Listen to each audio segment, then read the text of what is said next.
Gustavo leu, diz que Deus fez uma promessa a Abraão e ele prometeu a Abraão que a partir dele ele constituiria uma grande descendência, né? E lá em Hebreus, nós vamos falar sobre paciência hoje, né? Em algumas versões aparece longanimidade também, né? Nós estudamos sobre paz, amor, alegria, e hoje é sobre paciência. E voltando a falar sobre Abraão, lá em Hebreus capítulo 6, versículo 15, diz: e assim, depois de esperar com paciência sobre Abraão, obteve Abraão a promessa. Qual que era a promessa? A promessa que a partir dele seria constituída uma grande nação. E foi isso que aconteceu, porque quando Deus fez a promessa para Abraão, ele tinha 75 anos, e quando Isaac nasceu, ele tinha 100.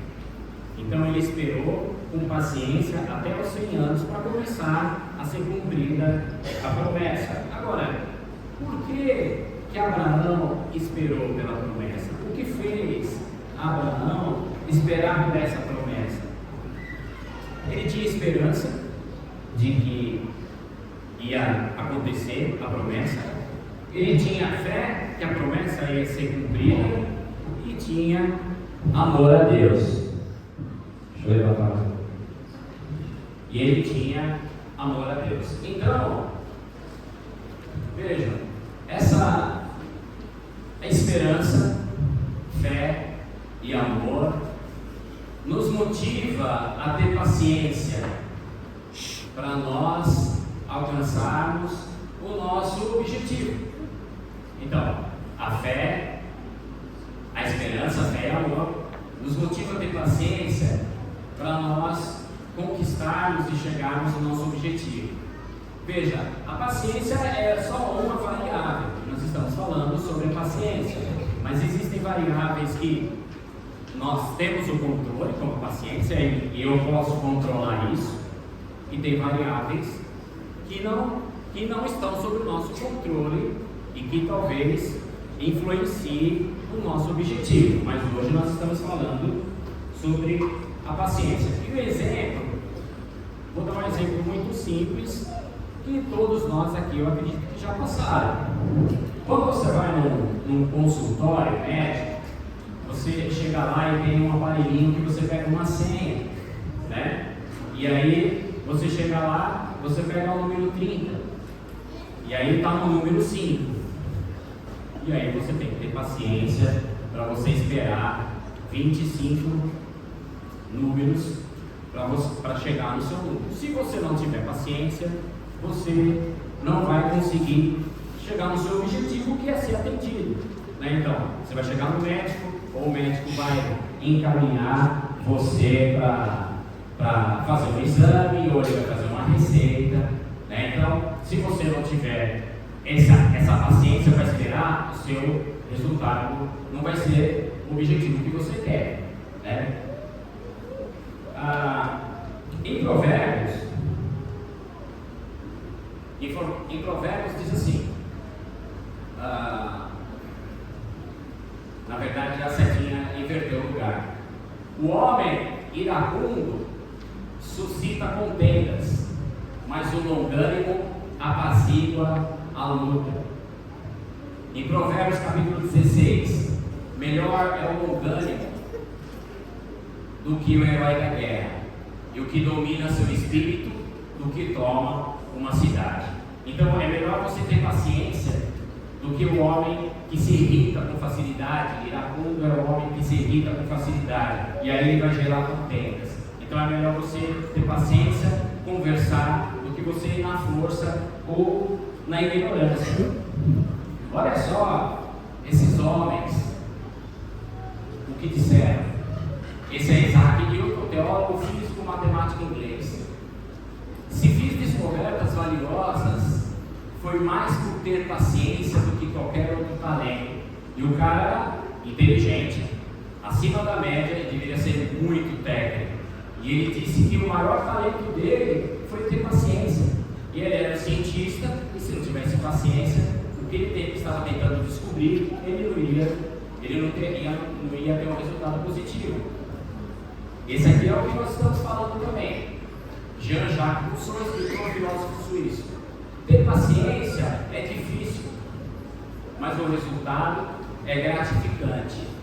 Jacques Rousseau, escritor e filósofo. Agora, quem mais tinha paciência? Jesus tinha bastante paciência. Quando questionado sobre pagar o tributo a César, em Mateus capítulo 22, questionaram Jesus: nós temos que pagar o tributo a César? Nós devemos pagar o tributo a César? A Roma? E aí, se Jesus falasse assim: não tem que pagar nada, eles já iam chegar lá no Império Romano e falaram assim: tem um homem andando por aí que está falando que você não precisa pagar um tributo a Roma. Se Jesus falasse: não, você tem que pagar, é obrigado a pagar, você tem que pagar, eles iam falar: ô Jesus, de que lado você está? Você está do lado de Roma ou do lado dos judeus? Né? Jesus, com sabedoria e paciência, disse: o que tem lá na moeda? Na moeda está escrito: tem a esfinge do César. Então, dê a César o que é de César, dê a Deus o que é de Deus. E o que é de Deus? De Deus é a dedicação, a adoração a Ele. Jesus foi questionado sobre uma mulher adúltera. Levaram para ele uma mulher cometendo adultério, que cometeu adultério.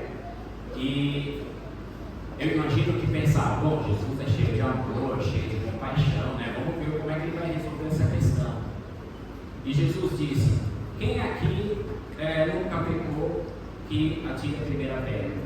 E aí, como nós sabemos, os mais velhos foram saindo primeiro e deixaram, ninguém fez nada com a mulher.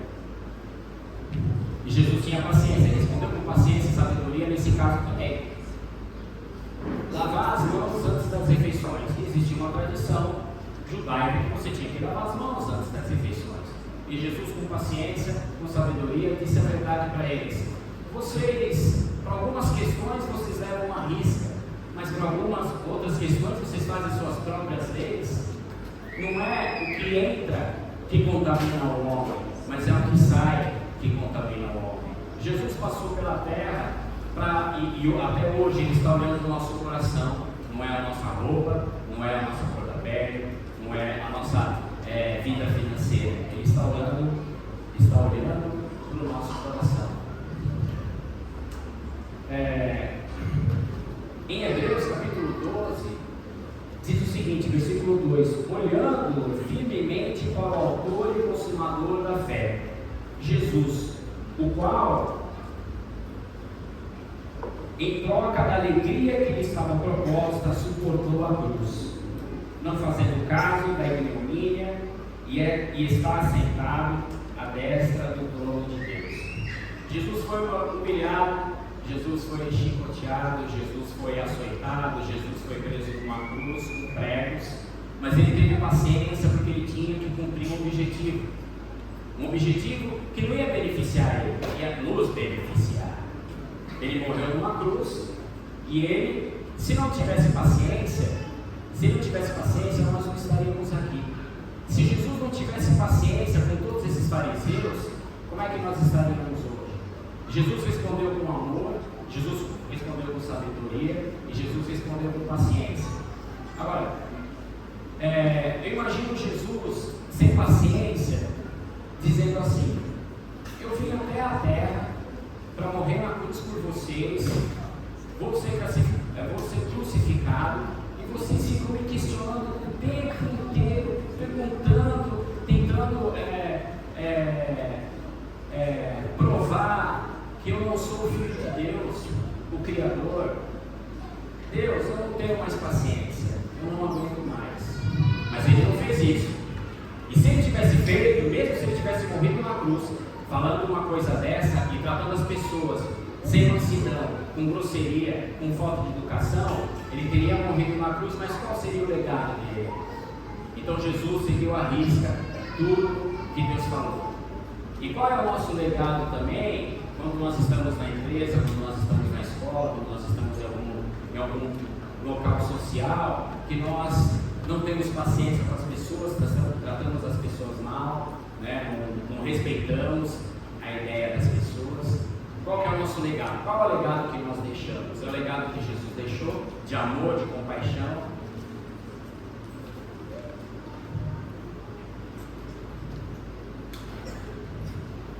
Agora, como que nós podemos desenvolver a nossa paciência?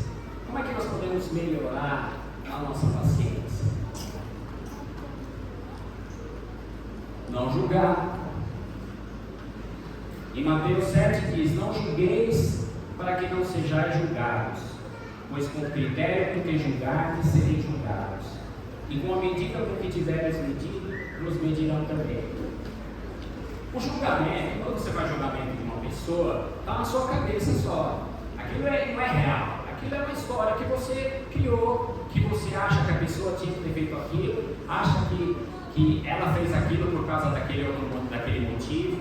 Então, é a mesma história de um cara que está numa estrada, e quebra o carro dele. E aí ele olha uma casa assim, e ele fala assim: eu vou precisar de uma ferramenta, eu vou lá naquela casa.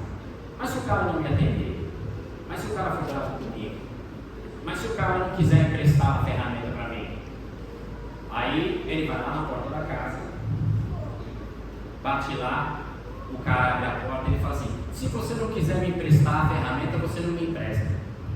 Então não tem sentido o que você pensa de alguém, como você julga alguém. Quem julga é Deus, não somos nós que julgamos. Nós temos que aceitar como as pessoas são, aceitar o jeito das pessoas, como elas são, e ouvir as pessoas antes da gente fazer um pré-julgamento, né? Se você quiser ajudar, vamos ajudar com mansidão.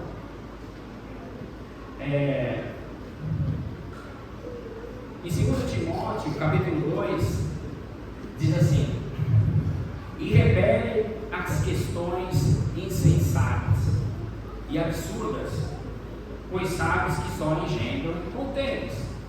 É bem claro aqui, né? Olha, é necessário que o servo do Senhor não viva como tendeiro, e sim deve ser brando para todos, ávido para instruir, paciente, disciplinando com mansidão os que se opõem na expectativa que Deus lhe conceda, não só arrependimento, para conhecerem plenamente a verdade. É aí que o Brumel entra.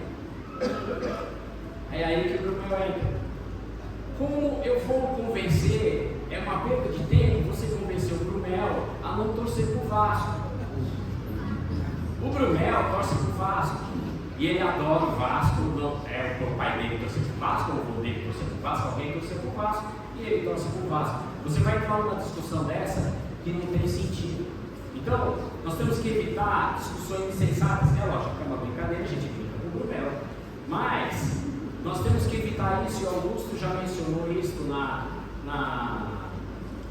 pregação dele, sobre discussões tolas. Em 2022 nós tivemos a eleição e assim, muitas pessoas entraram em discussões, e assim, eu mesmo entrei numa pilha, você acaba não brigando com ninguém, mas você acaba distanciando de pessoas que você gosta, porque não pensam da mesma forma que você. E na verdade, se você não sabe administrar isso, é melhor não entrar, né? As discussões, elas não são ruins. As divergências para você discutir é boa, você aprende. O Nelson Mandela uma vez disse: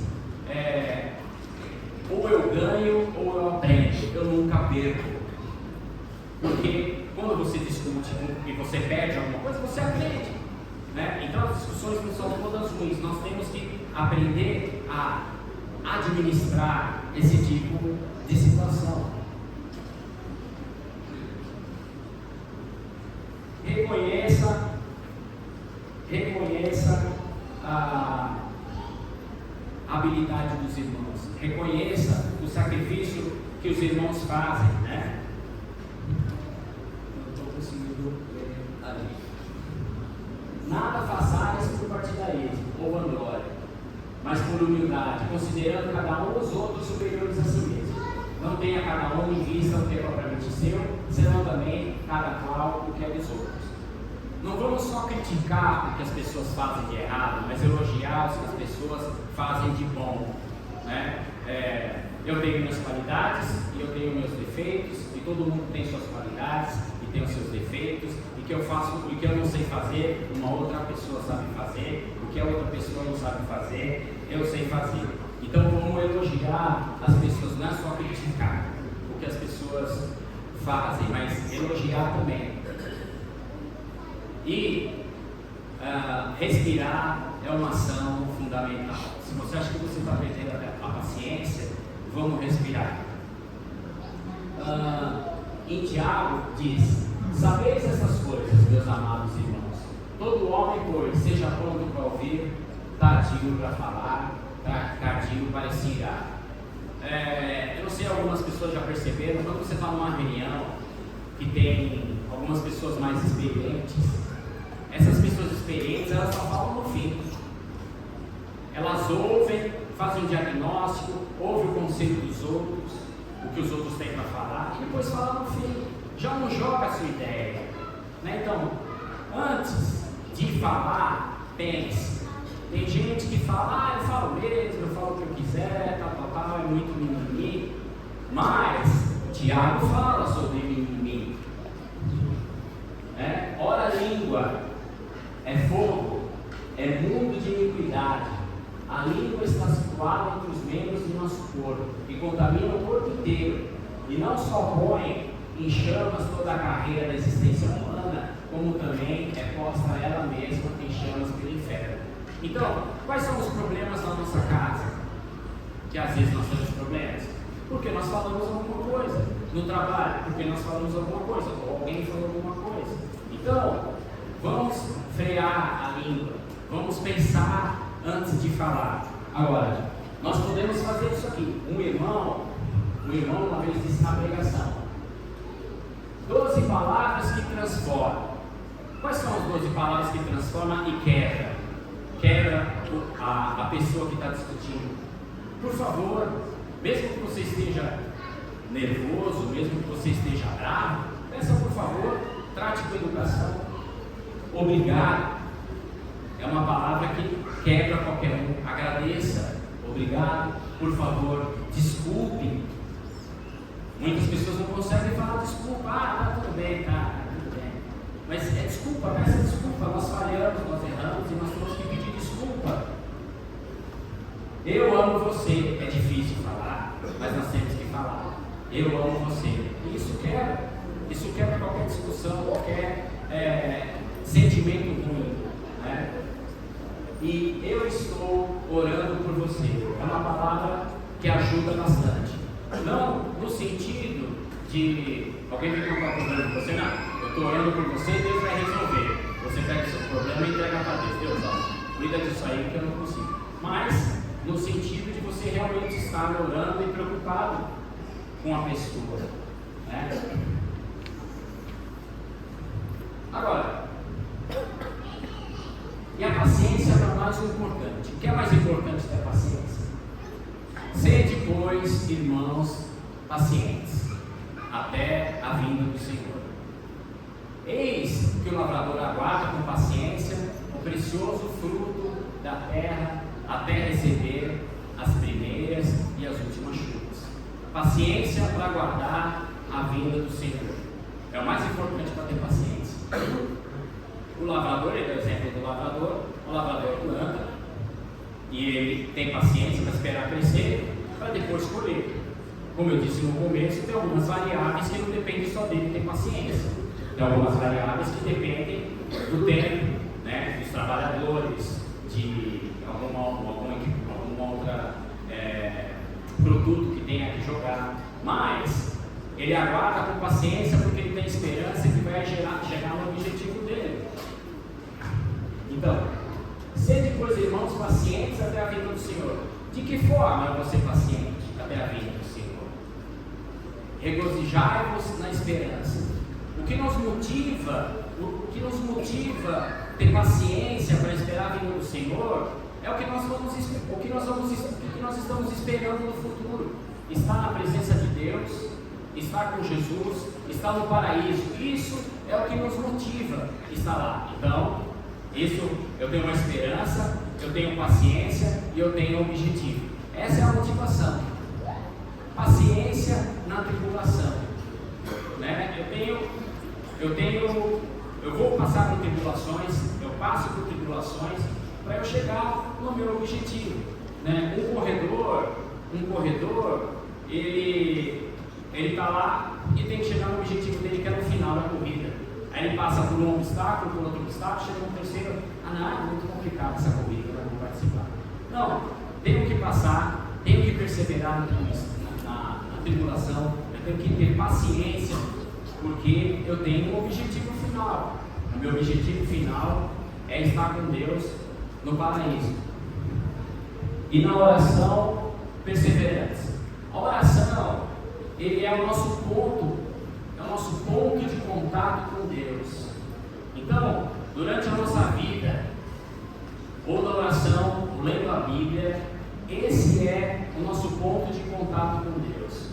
Você está na corrida e alguém está falando com você, vai dar certo, tem mais um obstáculo, mas você vai conseguir, porque você, eu estou contigo. Quem quer esse falando é Deus. Esse é o ponto que você está ouvindo no seu ouvido. O ponto é a oração e a leitura bíblica, para você não perder o foco, para você chegar no final. Diante de todas essas coisas, nós vamos praticar, nós vamos melhorar a nossa paciência, né? A nossa performance de paciência, e vamos também estar preparados para a volta de Cristo, que é o nosso objetivo final. Ok? Vamos orar.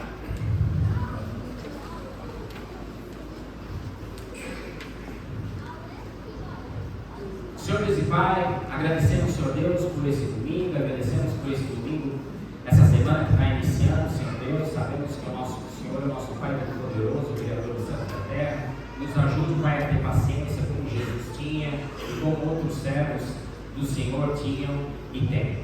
Senhor nosso Deus e Pai, nos acompanhe nessa caminhada até chegar ao nosso objetivo final, que é a salvação. Senhor Deus, perdoe os nossos pecados, abençoe essa semana que está começando, abençoe os nossos planos, que o Senhor esteja incluído neles. Em nome de Jesus que nós oramos. Amém.